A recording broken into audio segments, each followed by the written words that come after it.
It's been about a year since we last sat down as you were kicking off the campaign. Has it gone the way you thought it would? Well, campaigns, you never know how they're going to go, but we're incredibly proud of everything that we've done. I mean, think about it. A year this week we announced there were 14 people in the race. We've defeated a dozen of them. I just got one more I got to catch up to. You still sound pretty optimistic that that's a dragon that can be slayed this year. I mean, look, you have to do whatever it takes to save our country. That's the way I look at it. And even if it means, taking on, the biggest giant there is, I've always been an underdog. It's all I know how to do. And it's what I'm good at, is just going and trying to make a difference, going to try and make sure that we do what we need to do. As you know, the former president yesterday endorsed a group of loyalists, including his daughter-in-law, to run the RNC now. The idea, reportedly, to bring the campaign closer to the party. What do you make of that? It's a lot of political insider stuff. I mean, he's surrounded himself by all political insiders. If you look at all the congressional members surrounding him, I mean, those are all more of the same people who haven't gotten anything done. And look, they're never going to support someone like me. Why? Because I want term limits. Because I think if they don't get us a budget on time, they shouldn't get paid. Because I don't think they should be trading in the stock market. I mean, there are multiple things that I am fighting back against D.C. because they never get anything done for us. But for him to first try and get the RNC to name him the Republican nominee, and the public had backlash about that, then to go and fire the RNC chair and now do this, it's just another way of doing that. He's just trying to control as much as he can control. But we don't want a king in America. That's the problem. They heard your criticism earlier, and they responded. Trump campaign spokesman said, quote, Nikki, brain dead, bird brain Haley reeks of desperation, as it's clear she knows she has no shot and is now auditioning for a cable news contract when her 15 minutes are over. That was their response to your criticism. What say you to that? Yeah, it's a weak response. He knows that. I mean, you know that we're under his skin because he's tweeting about us at 2 a.m. in the morning. I mean, you know we're under the skin because you saw what he did at the rally on Saturday. I mean, when he goes off the teleprompter, he's unhinged. He's totally unhinged. To mock my husband, Michael and I can handle that. When you're in politics, it's, public as anything can happen. But you mock one member of the military, you mock all members of the military. And to go and do it the way he did, he doesn't understand what that kind of sacrifice is. He doesn't understand what it means to wear the uniform. He doesn't understand because this is a pattern that he continues to do, whether he calls those that have lost their lives in the military, whether he calls them losers or suckers, or whether he's at Arlington National Cemetery saying, what was in it for them. He's never known what that's like. But to go and say something like that, you insulted every member of the military, you insulted every veteran, but you insulted every military family. But the reality is, this time it's different because he is talking about your husband. He did it at a campaign event over the weekend. Then last night, to your point, he said that, I want to make sure I get this right, he said that your husband needs to come back from Africa to, quote, save your dying campaign. But the reality is he's talked about the military for years now in disparaging ways. Suckers, losers, John McCain, Gold Star families. What's different now? What's different this time? Well, I think before when he did it, it was during the 2016 election. Everybody thought, oh, did he have a slip? What did that mean? During the time that he had that I was in the administration, I called him out every single time. If something was wrong, I had a conversation with him about Charlottesville. I had a conversation about something that he would say about women. I had a conversation with him about multiple things. I always told him when I thought something was wrong. The problem now is he is not the same person he was in 2016. He is unhinged. He is more diminished than he was, just like Joe Biden's more diminished than what he was. We have to see this for what it is. This is the fact that he's now saying things that don't make sense. Well, Madam Ambassador, with all due respect, he's been saying wacky stuff for years. And oftentimes in the past when he said those things, you were right there. And you endorsed him when he ran again. You were a vocal supporter. You were out on the campaign trail for him. He was saying crazy stuff. I'm the first one to say I voted for him twice. I was proud to serve America in his administration. But you can go back and look in my book. I cite multiple times, and he knows it, when I called him out for things that he was doing that were wrong. There were other things that he did that were wrong. I would tell him he was his own worst enemy. He knows I would always say that to him. And since then, since I got out of the administration, I have called him out multiple times, which is why he's upset, because he thinks I'm disloyal. I'm not loyal to anyone. I don't do that. What I do is I call it out. If you're right, you're right. If you're wrong, you're wrong. And I'm going to call it out every time. The part that bothers me now is, look at what else he said at the rally. He says that he's not going to support our NATO allies if they don't pull their weight. Now, he didn't just stop there. He then turned around and said he would encourage Putin to invade them. These are countries that stood by us after 9/11. And you're going to side with a thug who 500,000 people have died or been wounded because of Putin and his invasion of Ukraine. You're going to side with a dictator who kills his opponents. You're going to side with someone who's arrested Evan Gersovich just for doing his job of journalism. You're going to side with that over our allies? That's dangerous. It's not just him, though. What about the hundreds of thousands who've turned out in primaries to vote for? I mean, he is clearly head and shoulders above the rest in terms of front-runner status right now, you would concede. What does that say about the party? Why has your message not broken through so far? Well, I think my message has broken through, because what we're seeing is not only are we getting Republicans, we're getting independents, we're getting Reagan Democrats, the people who want the anger to stop, the people who want the division to stop, and the people who want us to stop having 80-year-old candidates and start getting someone who can run 8 years and solve the problems and get us solutions. That's what they want. I mean, you look at the situation we have now, Craig, you got to be honest. You've got Joe Biden, where the special counsel said he was diminished, and he's not the Joe Biden he was 2 years ago. You've got a Donald Trump who's unhinged, and he's more unhinged than he ever was. And why are we settling for that when the country is in disarray and the world is on fire? Why are we saying that's our choice? Well, GOP because primary voters are saying it. No, they're saying it en masse. You know who's saying it? 70% of Americans are saying they don't want Trump or Biden in a re-election. 59% of Americans just this past weekend said Donald Trump and Joe Biden are too old to run for president. So let's look at the majority of Americans if you're going to talk about them. Don't talk about a certain part of the Republican primary. That's not everybody. Don't paint everybody with the same brush. You've got a lot of good Americans who say this is very wrong. They're tired of D.C. not getting anything done. They're tired of the fact that they have two older men who are focused on themselves running for office, and they're tired of the anger and the division. You've mentioned the former president's mental fitness, but our latest NBC News poll showed that 80% of GOP voters, 80%, have minor or no concerns about that. Why do you think that is? Why do you think that there are so many GOP primary voters who may agree with you? They may say, you know what, Trump's not the same guy he was. I'm fine with that. He's 77. I'm fine with that. He says unhinged things sometimes. I'm fine with that. Why do you think that is? It's because, I mean, a lot of them saw when he was president, he never got an ounce of credit or a moment's peace. And they saw that he fought for them. And now they want to go back and reward him for that. What I am saying to them is, I was with you. I voted for him. But look at what he's now saying. Not only is he saying he's going to side with Putin, which could hurt our military and start a war, he wants to raise taxes on every American family by putting tariffs on all goods that come in, from strollers to appliances. It's going to cost every American family $2,800. He tried to raise the gas tax 25 cents per gallon in 2018. He'll do it again. He wants to cut Social Security by 24% in 10 years. That's a fact. He put us $8 trillion in debt in just 4 years that our kids are never going to forgive him for.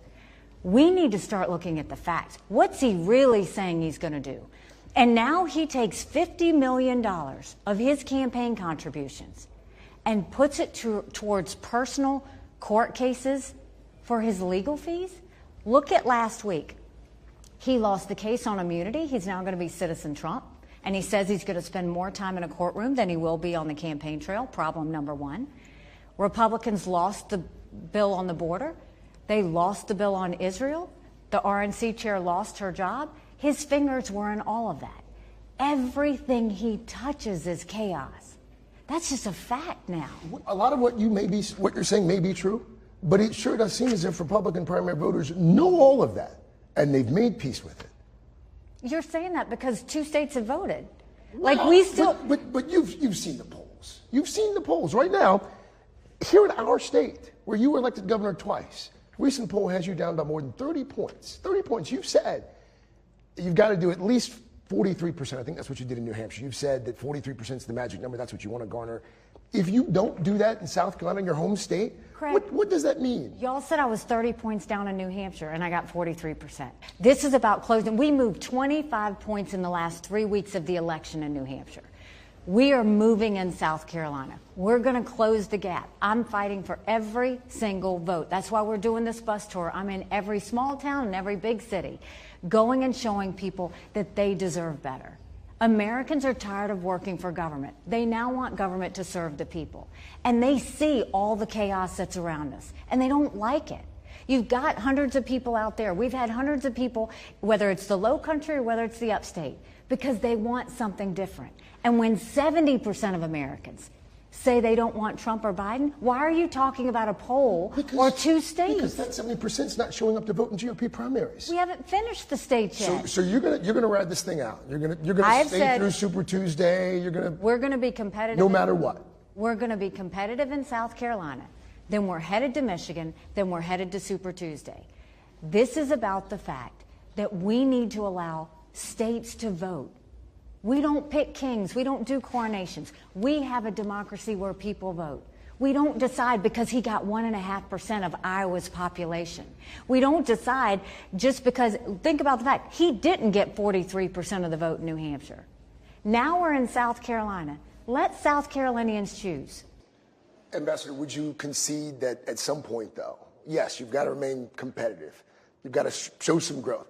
But at some point, you've got to win one. You've got to win a state. Is there a state right now where you look at it, you said, you know what, I can win in Michigan. I can win in Texas, the primaries. I can maybe win in South Carolina. Is there one state where you could say right now, we can win there? You need 1,215 delegates. Coming out of New Hampshire, he had 32, I had 17.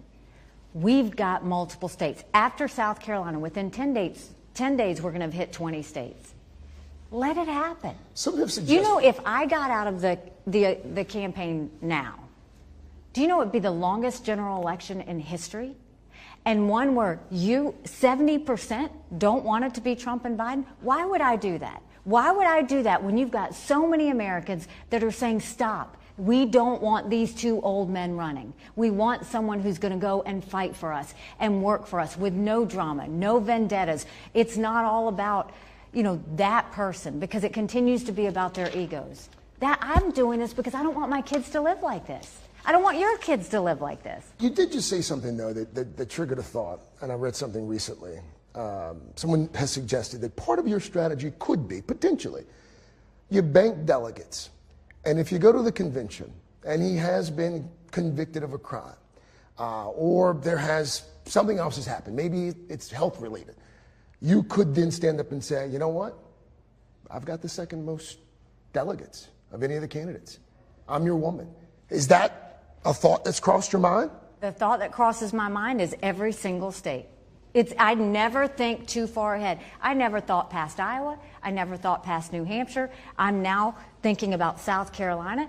I'll let my team think about Michigan and Super Tuesday. I am focused on the state that I'm in. You're staying in through Super Tuesday no matter what? Look, why would I get out?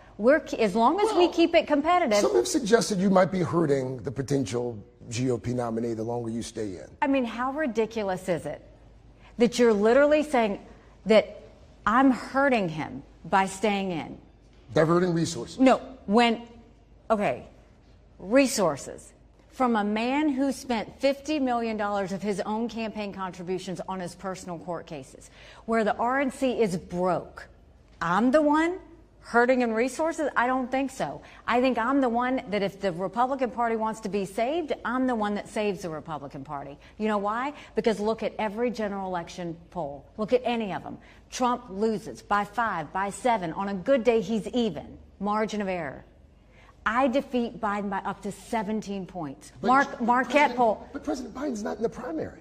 That seems to continue to be the primary. No, and we're going to continue to work on the primary. We're continuing to try and get the votes. Don't discount that I defeated a dozen fellas. Don't discount that I got 43% in New Hampshire. And don't discount me now. I'm doing this because we have a country to save.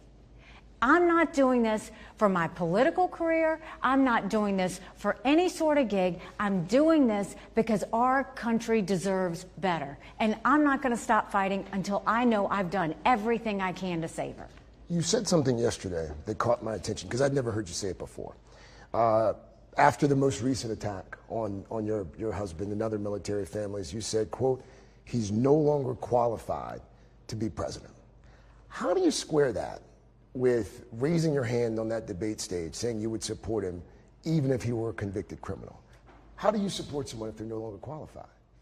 I have said any of those 14 would be better than Joe Biden because everybody sees how diminished Joe Biden is. I will also tell you, there is no way that the American people are going to vote for a convicted criminal. They're not. But you said you would. They're not. But you said you would. No, that is not the question. The question was, would we support the Republican nominee? We just had to sign it before we went on that stage. Everybody needs to go back and look at what happened. Every Republican nominee signed a pledge before they could even get on the debate stage that said, if we were not the nominee, would we support the nominee? And I said yes, and I stand by that I would support the Republican nominee. But you don't trust the American people because I know the American people are not going to vote for a convicted criminal. They're not going to do it. I know American people are better than that. I trust them. But you said he's no longer qualified to be president. If you don't know the value of our men and women in uniform, if you don't know the sacrifice that they go through, why should I, as a military spouse and all our military families, trust you to know you're going to keep them out of harm's way? If you are saying you're going to side with Putin, that I know is going to cause a war, not stop a war, why would any military family feel like you could go and keep our men and women protected? Because you can't.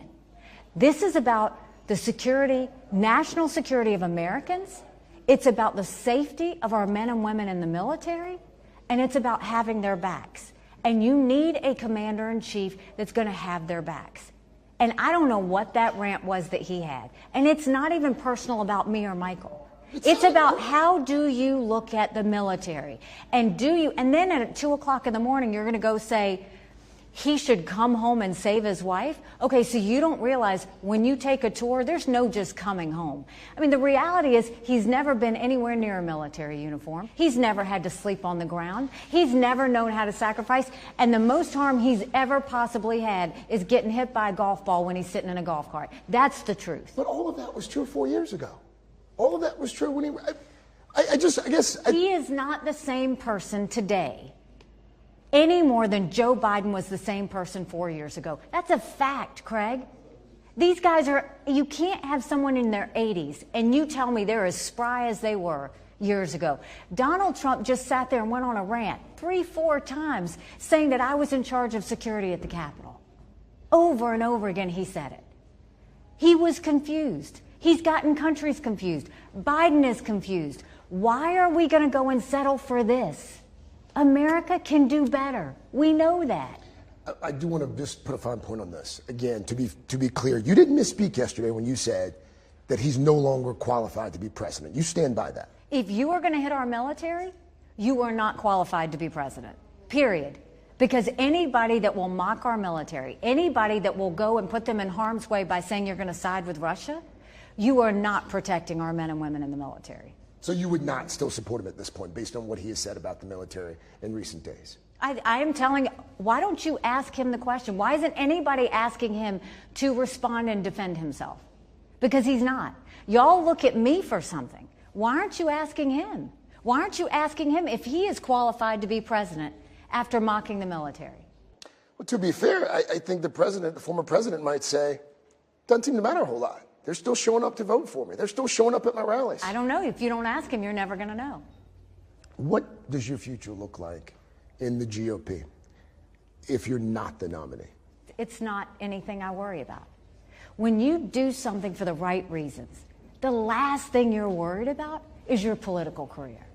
That's not why I'm doing this. You don't take on a bully and think of your political career. You take on a bully because you don't want your kids to grow up in a country that's this divided. You take on a bully because you don't want any other American families to feel the stress, the anxiety, the depression, the anger, the division that has taken over our country.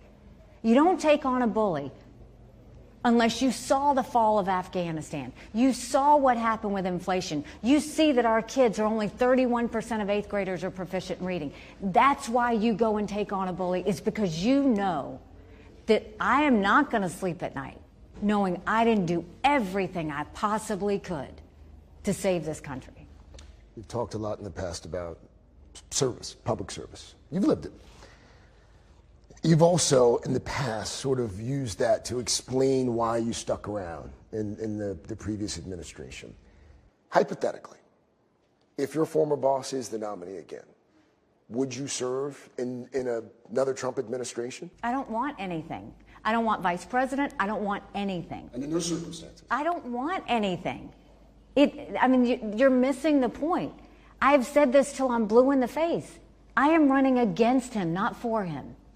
I am running because, yes, while I thought he was the right president at the right time then, I do not think he's the right president at the right time now. That's why I'm running. That's why I've defeated a dozen of them, is because I know what the American people want. They want to be heard. They've been through a lot. They don't see enough money in their wallets. They don't see their kids reading. They see a border that's out of control, that one person could cause a 9/11 moment. They don't want their military members to go to war. That's what I'm doing. I'm doing this because we have to do something. We can't just sit back and let it happen. I will say this to the people of South Carolina and Michigan and Super Tuesday. In a general election, you're given a choice. In a primary, you make your choice. This is the time where we make our choice. Don't complain about what you get in a general election if you don't play in this primary. Hey, thanks for watching. Don't miss the Today Show every weekday at 11 a.m. Eastern, 8 Pacific on our streaming channel, Today All Day. To watch, head to today.com/allday or click the link right here.